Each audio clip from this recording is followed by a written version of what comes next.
Welcome to the Drum Shuffle, a podcast offering insights, perspectives, and conversations for drummers.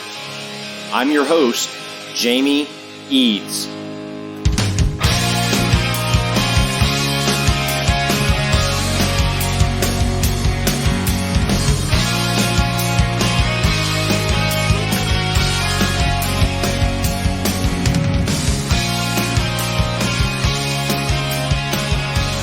Hey, how's it going out there, everybody? Welcome to the Drum Shuffle Podcast.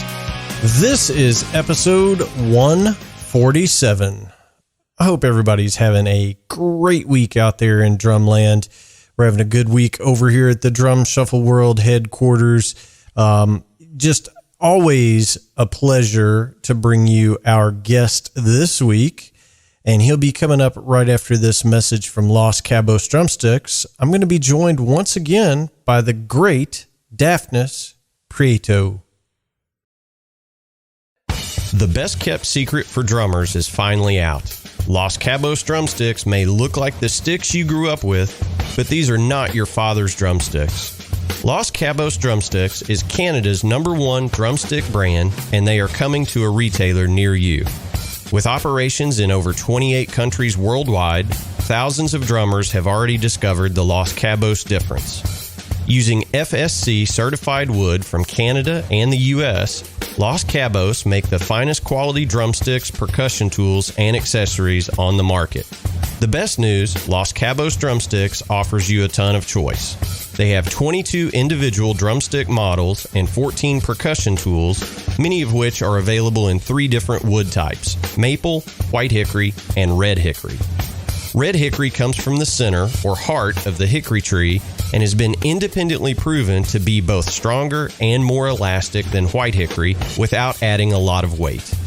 While most drumstick manufacturers have shunned red hickory, Los Cabos Drumsticks has embraced it, becoming the only established stick brand in the world to offer a full line of red hickory drumsticks. To learn more about Los Cabos Drumsticks, visit them online at loscabosdrumsticks.com, follow them on Facebook, Twitter, or Instagram, and don't forget to ask for Los Cabos Drumsticks at your favorite retailer. Dare to be different. Join the Red Hickory Revolution with Los Cabos Drumsticks. All right, guys and girls, as I mentioned before, our message there from Los Cabos Drumsticks, I am joined once again today by the great Dafnis Prieto. Dafnis has been a guest on this show, I want to say 3 previous times, and the thing that I want to get across about Dafnis, not only is he a phenomenal musician and arranger and writer and composer, it's his joy for music and making music and bringing music to everyone else. And out of all the folks that I've ever had on this podcast, Dafnis has an attitude of can do and will do. And that's the thing that just amazes me the most about him. Lots of musicians have a can do attitude, but Dafnis has just a joy talking about his music, and writing his music and composing his music, and it's infectious. It truly is. And his new record, Cantar, which will be out on the 15th, is just absolutely amazing. It's a great record, and it's a departure for him, and we talk a little bit about that in the interview, and I hope everybody will head over to dafnisonmusic.com and pick up a copy and check it out, because it really is, just great. And I'm such a fan of his work. So please help me welcome back to the Drum Shuffle Podcast, Dafnis Prieto. Hey, good afternoon, Dafnis. How are you, sir? I'm doing good. Thank you very much, Jamie. Oh, you're welcome. Thanks for taking time to come back on the show. I really appreciate it. I think the last time we spoke was right around the end of 21, and you told me you were working on some interesting new things. I now know what that is, but how has 2022 been going for you this year? So far, so good. Things are coming along, and I'm doing some touring, especially now with Chucho Valdez, who I've been working for a couple of years already in different configurations. But yeah, good. I'm also happy to be releasing this new album, Cantar, which is an album of songs, and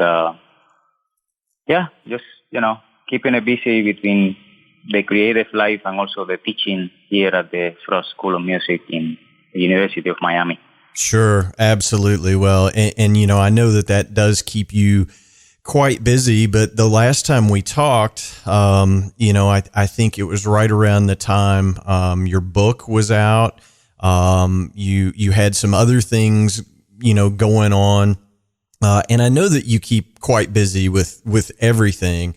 But this new project that you mentioned, Cantar, this is a little bit of a departure for you. This is, we're seeing a side of you that we haven't seen on 8 prior records as a leader.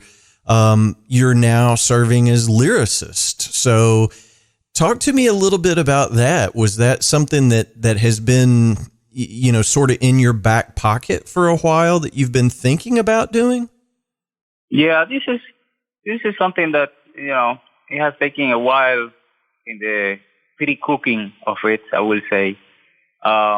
Because there are songs there that are songs that I've been carrying through the years that I've been written in different times. So, some of the songs are like 15 years old, and the other ones like 10, and some others, they are brand new compositions that I just developed and put it together for the album as well. So, but songwriting for me has been something that it has influenced me. It has influenced and inspired me to get deeper in the path of music. Songwriting is the first style that I started getting into music when I was a kid, when I used to play guitar and sing songs. Even before doing anything of percussion, picking up the sticks or doing anything on any compositional level later on. Songs just like by Cuban composers, but also Latin American composers and some other composers on the rest of the world. So that's something that has been there. It's just that now I made the decision to just share it and put it together in this album. It's a little bit more for a wider audience, just because it include the lyrics and the storytelling of in each of the song, but also because there's a variety of ways to deliver that. We have 3 different languages sing on this song by the great vocalist and singer Luciana Souza, and she's singing in 3 different languages, in Spanish and English and also in Portuguese. So it is a lot in the album, and in regards to my presence now, or my inclination, or my appearance in a way on the songwriting and the lyrics world. It's just basically for the majority of the people who didn't know that I've been into that kind of writing and that kind of approach to music for a long time. Sure. Well, and I mean, it goes without saying, this is your, I guess, 9th album as a band leader, and the prior 8, what a fan I am of the big band records and just how absolutely crushing those were, This is a little bit different in that, you know, the band that you took into the studio to do this, you know, is a smaller group. And these songs aren't, I'm not going to say it's a complete departure from your style of playing, but it's clearly focused more on the storytelling aspect and the lyrics of the songs. So I was, you know, a little bit surprised by it, but it's, as you said, it's a continuation of you growing as a musician. And you mentioned some of these songs have been around for quite a few years. I'm just curious, did you keep those songs in your back pocket waiting for the right singer to come along that you could collaborate with? Or was the timing just not right to do a vocal album before now? Well, I would say all of the above. You know, everything has a time, and, you know, I cannot do a record, the whole fully presented record with just a couple songs. I have to gather different songs and with different characters, et cetera, et cetera. At least in my case, that's the way I do it. So you know, it took this long for all of those reasons that you mentioned. I've worked before. I believe that one of the first things that I did, it was back in like maybe 15 years ago that I did one of the songs that actually is on the album. It was sent first by Benisa Santi, who was a singer that at that time was actually resident in Philadelphia, and I worked with other singers before, including Claudia Cunha, that have sing some of my songs as well, but also the work that I did with which completely different templates, but the work that I did with the Proverb Trio, which includes a lot of open freestyling singing from Kokai, in this case, who also sings and do a freestyling rap. Sure. Well, you know, and I know that a lot of your prior albums, you've been partnering with Eric Oberstein for a long time. He's been producing your records, and I know that he co-produced this with Larry Klein, who, you know, has worked with Joni Mitchell and Bob Dylan and Tracy Chapman. I mean, he's worked with everybody, Herbie Hancock. Was it a little bit of a departure for you to have a second producer in the studio, or did it just make sense, since this album is a little bit different, for you to have two producers helping out with getting the album together? Yeah, we got into the kind of the conclusion of using especially Larry Klein because of different reasons, but also because of the reasons that you mentioned, the experience that he have had in the past of working with so many different singers. But I also like his taste in the musical aspect, just because he's not looking specifically for, you know, an stray ahead in the genre kind of music, and that was something that I was interested to work with someone of that caliber, and also with that kind of mindset. So yeah, I you know, and it happens that he's the husband of Luciana Souza, so that was almost like keeping the whole production within the family, and yeah, it was very productive to have Larry also participating in this album. Sure. Well, and it, you know, as with all of your releases, it sounds just absolutely incredible. And, you know, if I'm reading it correctly, most of the album was tracked at the end of 2021. Is that right? Yes. Okay. So these have really been, you know, in the can, so to speak, for a little while. And I just want to make sure I get this out there, and correct me if I'm wrong, but the street date for the album is September 16th. Is that right? Yes. Yeah. Okay. Awesome. So that's coming up right away. And, you mentioned, at the very beginning of our interview that you've been doing some live shows and some tour dates. Is there any plan for the Cantar group to do some live dates as well? Well, we're trying to do our best to book some gigs around. We hope that presenters would be interested. Will open their doors to this project as well. We now we are in that moment of trying to reach out to those presenters and see if they're would be interested. We can only do so much as a musicians.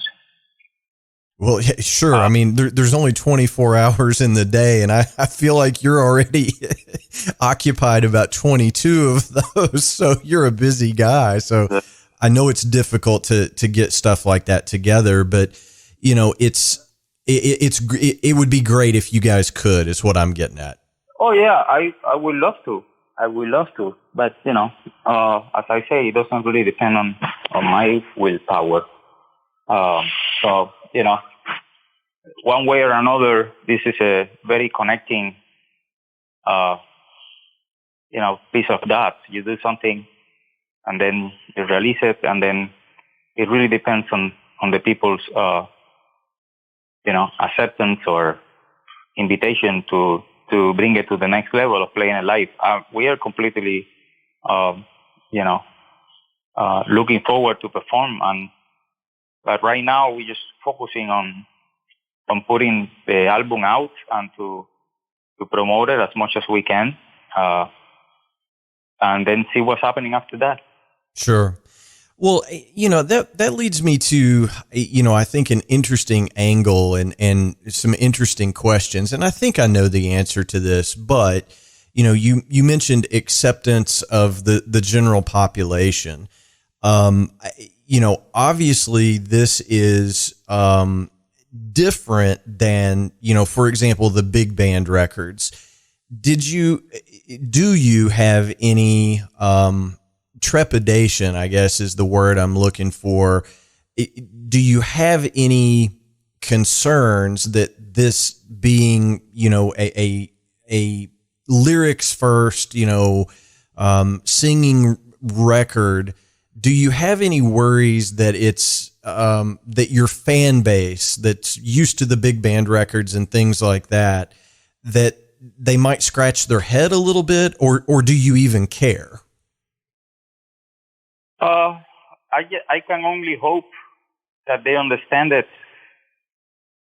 I cannot avoid to do what I really want to do. And as long as I am in peace with it, that's what it counts to me. I don't really know what people like or what they don't. That's completely regardless of the people that already like my previous music and my previous albums. I keep developing as a musician and as a human being, and I hope they do as well. And I'm not really responsible for that. I can only be responsible for my own growth. So in that case, I can only deliver it in the most honest way, what I want to deliver, what I'm interested on to share. The rest of it are just consequences of that.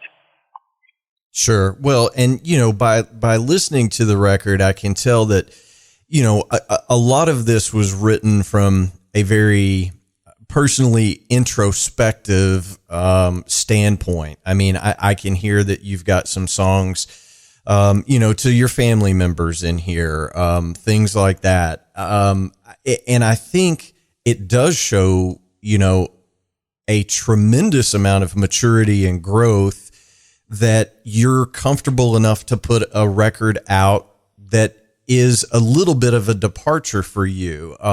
It's, phenomenal sounding record, obviously. I'm curious as to, the writing process as you were writing these songs, and some of them you've said have been around for a long time, was there a point in time where you had finished writing some of these songs and you said, okay, now I feel like it's a cohesive album's worth of material, and now is the time to do that?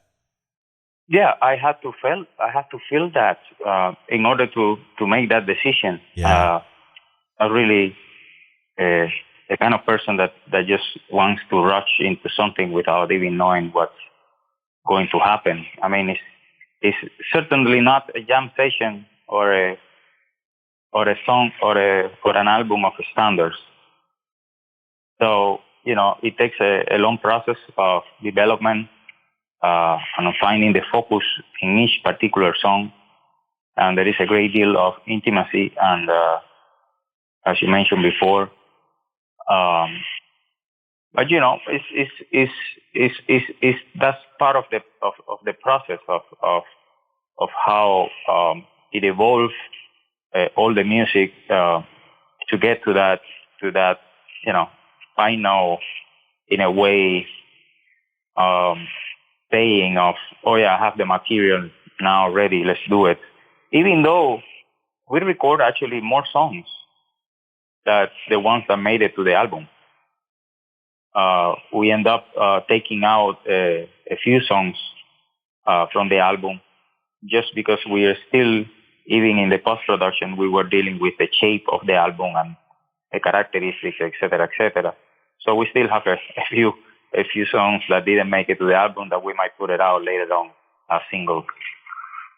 Well, that's great. And, I think one of the things that sets you apart in our world is the fact that you do put so much thought into your projects. It's, I don't want to take anything away from anybody else, because music and art is so subjective, and, beauty is in the eye of the beholder.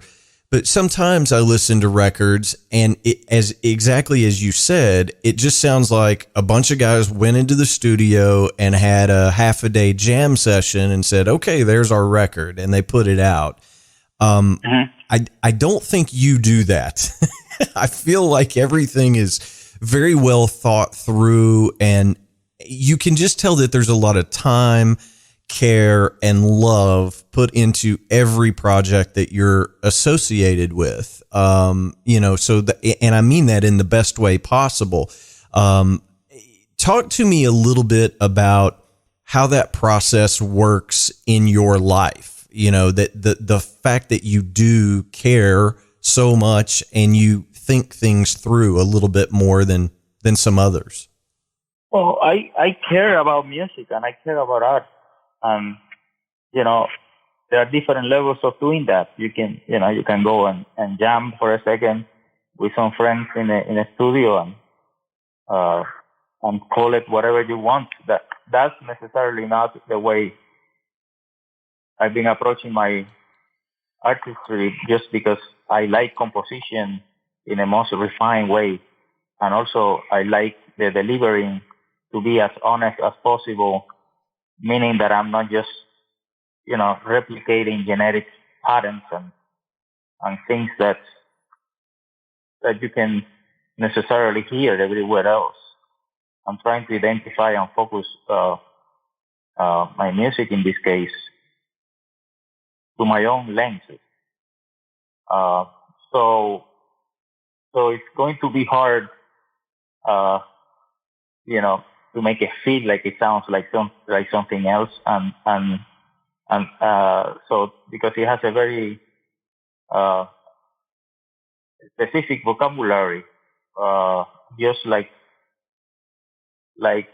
the vocabulary I have developed through my speaking, or the way of I act and react and speak and do things through the life, and all of that life experiences, personal life experiences, are the ones that I'm interested to share through sounds and music.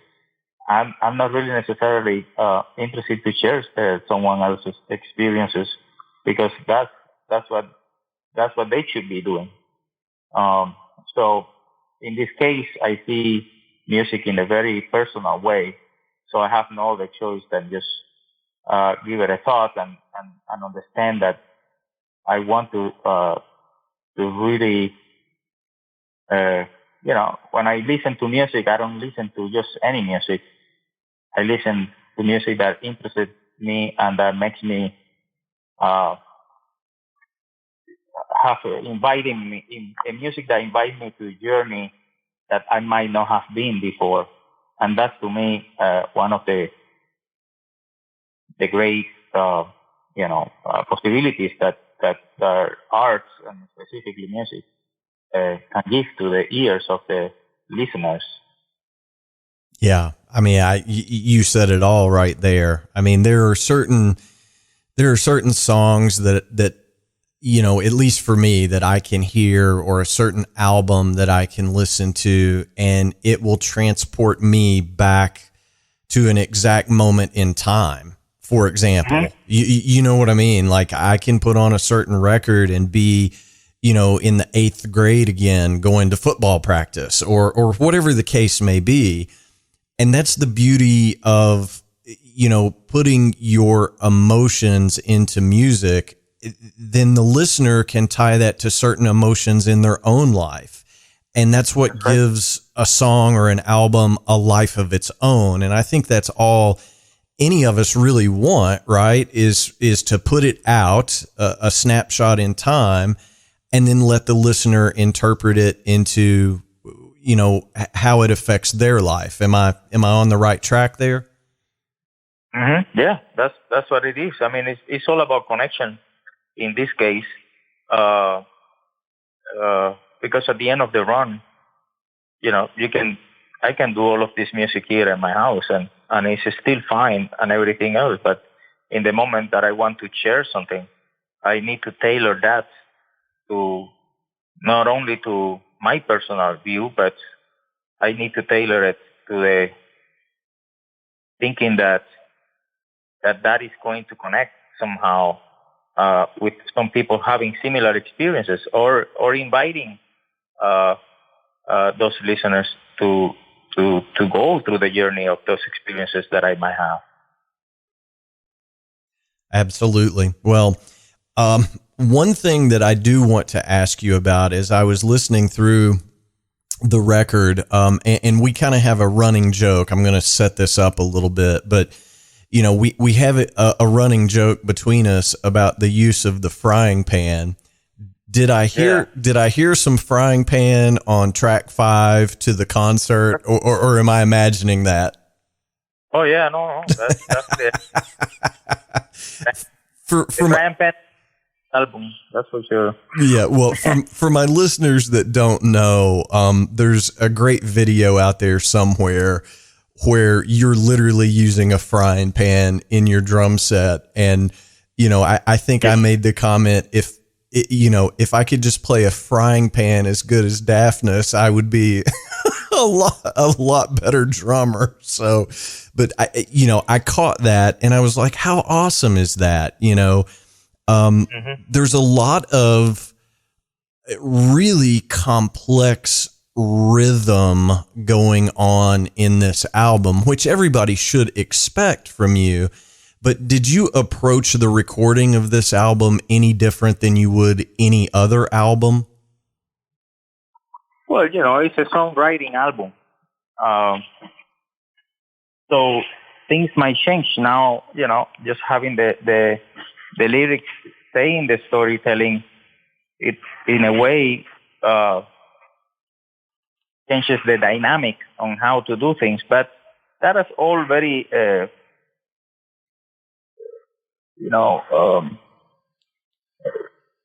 it's all depending on your strategy of what you want to do with the song. I mean, the beauty of composition and arranging of those compositions is that you can have one composition, maybe keeping the same melody and putting that melody in a complete different scenario and make something rhythmically completely different and making that song sound way differently than what it was originally, meant to be. So that's the beauty of music and the manipulation of sounds at the end of the run, in this case. But, the approach in itself, I wouldn't say that it's that different. Now instead of having the melodies played by instruments, is the melody most of the time is played by or sang with the lyrics. But I don't know. I didn't really theoreticalize or premeditate any kind of different approach. And to me, this is all a very natural progress. Many times you become fully aware of the state that you're in at that moment, and some other times it takes you some time to understand and to become aware of that state that you've been in. So I just try to approach all of that, and especially in the making of this album, as much natural as possible. Sure. Well, that leads me to kind of my next, I guess, line of questioning. Did this, what was the recording process like? Was it, did you do it traditionally, meaning, you and the bass player, did you guys go in and kind of approach it from a rhythmic standpoint at first and then overdub the other parts, or was it more of a live recording with then just vocal overdubs? And how long did that whole process last? Oh, no. We did the recording, everyone live. Awesome. At the same time. We had, I believe, 2 days of rehearsing at the same studio we were going to record, and then 2 or 3 days of rehearsing, and then we had another 2 or 3 days of recording. I don't remember, but yeah, it was all recorded together, and we did some overdubs here and there and some fixes, and the regular routine of polishing and refining the material, but we really did it all together. I don't really like that much the multi-tracking kind of recording. Okay. Yeah. Well, I mean, I knew that was kind of your MO, especially with the big band stuff, but I didn't know, with this being a vocal forward record, and quite frankly, I don't know how Mr. Klein works. Some producers would never hear of a vocalist singing live with the band, so I think it's all a matter of, personal preference. So I was just curious how that worked, but so it also has to do with the material, with the kind of music. If I'm playing a music where the music, if I'm doing a song where there is not interaction, or the level of interaction is minimum, and I just have a backup soundtrack by a singer, that could be an idea of doing it. But most of the material and the music on this record is very interactive, and I really wanted Luciana, the singer in this case, to interact and give also that interactions back with the bandmate. So and I think that's to me the most organic way of doing it. Sure. Well, and as I said at the very outset, it is just a phenomenal sounding record, and it is very organic, and there's a lot of really cool, in my opinion, interplay between the rhythmic aspects and the vocals. It's I can really feel that the lyrics are rooted in what it is that you do.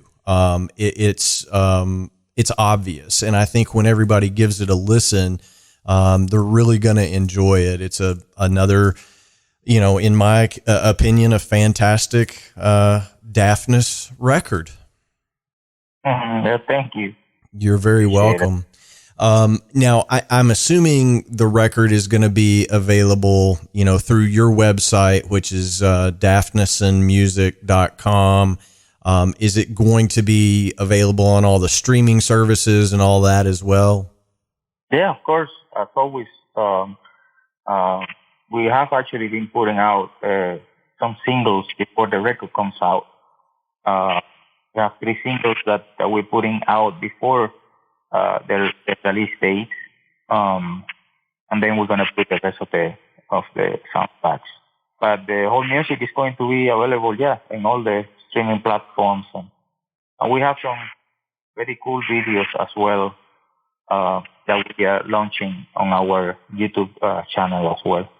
Yeah, I saw where I think the song "The Muse" is going to be available as a video here real soon, if not already. It may have actually came out this weekend, but I know that you've got some videos together for it, and I was seeing some preview clips over on your website, which again is dafnisonmusic.com.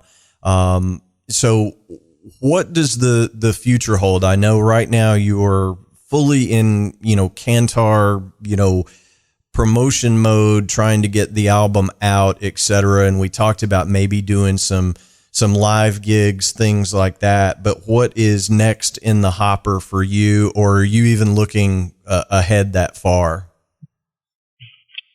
It could be anything. At this moment, it could be anything. It could be another big band record. It could be a quartet record. It could be a sextet record. It could be another singer-songwriting record. I don't know what it's going to be. I don't have right now a schedule for to make that happen. To record it or to do something like that. So I gotcha. Well, you always have something up your sleeve. It seems like, Dafnis. I feel like every time we talk, there's going to be something that comes out, 3, 6, 9 months later that blows my mind all over again. So we'll be looking forward to whatever that next thing is. But talk to me a little bit. I know the semester is just starting down at the University of Miami. Talk to me a little bit about your teaching. Are you still teaching a pretty heavy schedule at Frost? Yeah, I'm teaching at Frost. I teach so many different things at Frost. Drums is just the regular, the kind of the middle backbone to that. But I teach composition as well, and I have 3 different ensembles. 2 of them just regular ensembles, and the other one is a big band. I also teach the course of the rhythmic synchronicity that I created, which is the book that I think we talked about it. Yes. Before we covered that in another interview. And a lot of things that I that I do there. Sure. Now, are you still doing any private lessons at all? Oh, no, I don't really have time for that at this moment. No. Okay. Well, I know. If I were half as busy as you, I would be the most exhausted man in America, I'm sure. So it's just amazing how much energy you have. And I've told you this before, and I'm sincere when I say this, Dafnis, I really am. Your musical gift that you give to all of us is just incredible. Your sense of style and playing is just, it's amazing to me. And I'm not just saying that. I truly, sincerely mean that. And I hope that you keep putting more and more things out there for all of us to discover and enjoy, because I love listening to your playing. It's so tasteful and awe-inspiring. Thank you for, continuing to put out great music for all of us to listen to. Thank you. My pleasure. I really do it because I mean it and I really enjoy it and I really want to share a part of me with the world. And, besides the passion that I have for music, but, yeah, we'll see. We'll see. I always say we'll see how long it lasts. Because, one thing is to have an opinion like you have, and I really appreciate, all the wonderful words that you have said about me and my artistry and my music. But it does not only depend on a few people. And as I mentioned before earlier in the interview, being around and being able to make a career out of what you like is not only your willpower to just playing the instrument or writing music. There's a lot of different dots to tie it up and to make connections with. And sometimes you want to reach certain people, and those people are in something completely different, and they just completely have their doors or windows completely closed to you. So that's in that case, I will say that we'll see how long it lasts. Yeah, I mean, I don't want to get on my soapbox here, but it really is difficult, and for the folks that listen to this podcast that aren't maybe necessarily in the music business, they call it the music business for a reason, and putting out great records costs a lot of money. You have to pay a producer, you have to pay a studio, you have to pay a mixing engineer, you have to pay for mastering, you have to pay for marketing, you have to pay somebody to do your album cover. If you're going to sell it in a physical format, you have to pay for duplication. It is not an easy business. And if you don't have, a huge bank account yourself, you're relying on getting funding from other places and partnering with the right people.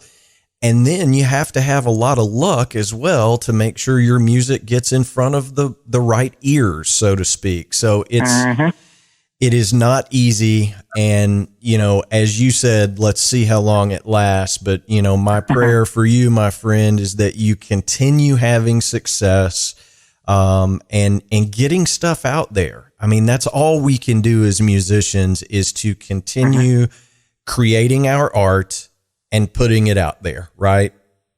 Yeah, that's what I've been doing for almost 20 years already. And as I say, I keep doing so until it lasts. Yeah. Well, I hope it continues for a good long while. So, just once again to recap, the album is Cantar. It is Dafnis Prieto, with Luciana Souza. The album is available September 16th everywhere. You've got some singles out now, some videos, and everybody can find more information at dafnisonmusic.com. Did I get all that right? Oh, yes. I also want to add just the lineup of the great musicians that we have on this album. We have Peter Affoban, who's an amazing multi-instrumentalist, and he plays saxophone, flutes, keyboards, percussion, and so many other different things in this album. He's like my right hand. He has been my right hand in so many different other previous projects of mine. I've been working with Peter for almost 20 years already. And we have also Martin Bejerano, who's a great piano player, and who happens to be a colleague of mine here at the Frost School of Music in Miami. And that's the first time that I actually record with him. And he has an amazing sensitivity and also a great experience by working with vocalists. And we have on bass Matt Brewer, who's an amazing bass player, and someone that is the first time that I actually record with him as well. He did such an amazing job, just playing and doing so many beautiful things on this album, on what he plays. So, and I'm really, really proud of and happy of everything that they brought to the table and all the magic that they were able to deliver in this album.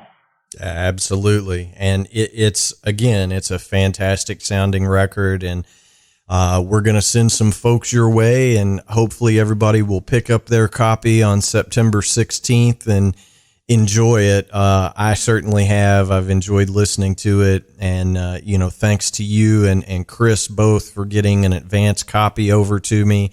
I can't thank you enough. And Dafnis, it goes without saying, I believe this is your 4th time on the Drum Shuffle podcast. And I think, I'm not sure, but I think that makes you my most frequent guest. I think you now hold the record for most appearances on the podcast. Anytime, anywhere, when you have something going on, you say the word and we will have you back anytime. Well, thank you very much, Jamie, again, for your continuing support and your love to what I've been doing through the years, and I really appreciate it, and I hope people enjoy the album as well, and I'm looking forward to see you in the next podcast, I guess. Yeah, absolutely. You got to put out another record, man. Get us another record in by early 23, and we'll have you back and we'll talk all about that one too. But Dafnis, thank you so much for taking time out of your day to come hang out with us for about an hour, and we're gonna send some folks your way for this new record. Yeah, well, thank you very much again, Jamie. I appreciate it. Thank you, sir. Have a good one. All right, guys and girls, that's going to wrap up episode 147 of the Drum Shuffle podcast. Always a pleasure to have Dafnis on the show, and I want to thank him for taking time out of his very busy and sleep-deprived schedule for coming on the show. He's just one of the busiest guys in the business, and for good reason. He's one of the greats, and I hope everybody will check out a copy of the great new record, Cantar, available on September 15th. As always, thanks to each and every one of you for taking time out of your schedules to listen to the Drum Shuffle podcast. I simply cannot do the show without you.